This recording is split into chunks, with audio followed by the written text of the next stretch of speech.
Depression is like an unwanted guest that keeps showing up to your door at the most inconvenient times, and no matter how many times you tell it to go away, it just finds its way back. It may stay gone on the good days, but then comes back on the bad ones. But now, how do you get it to be gone and stay gone for good?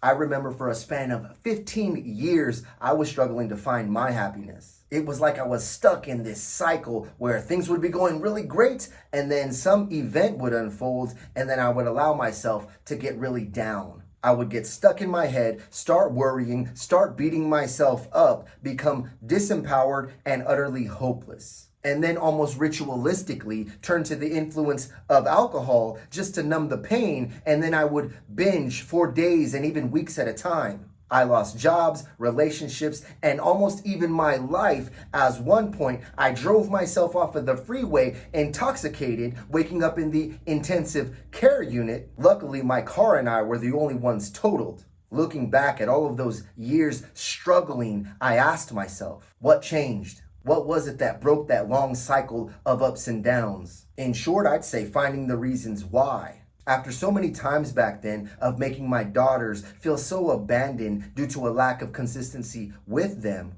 I stood there explaining to my firstborn after coming off of a binge that I was no longer going to give up on myself and allow that to happen again. Her reply to me was, "Good, I'm glad you're not going to give up on yourself again, because if you do, I'm going to give up on you too." Suddenly, I had a very strong reason why I couldn't allow myself to become hopeless, disempowered, and continue those patterns. In that moment, I told myself, I said, "Michael, you have no more chances left." I recall the day my mother exited this life as I held her in my arms as she slowly crossed over. I felt her chest going up and down as she would take her last breaths, and eventually the motion would stop.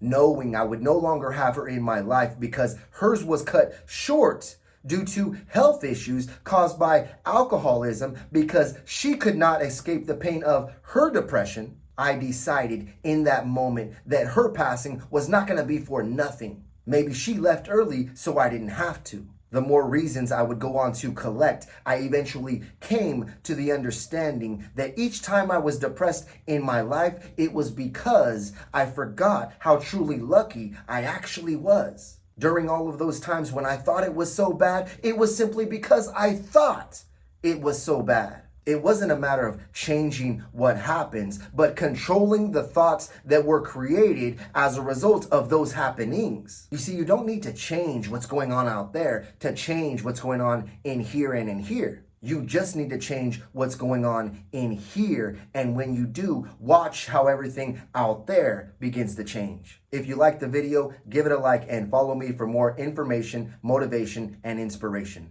If you are finally ready to change yourself so you can change your life and start your coaching journey with me personally, book your free 10-minute consultation call today, where I will help you come up with an exact custom strategy of what's going on in your heart, your mind, and in your life to overcome your depression. Find your happiness, reach your full potential, and become the best version of yourself physically, mentally, and emotionally. If you are ready, I'm ready. Talk soon.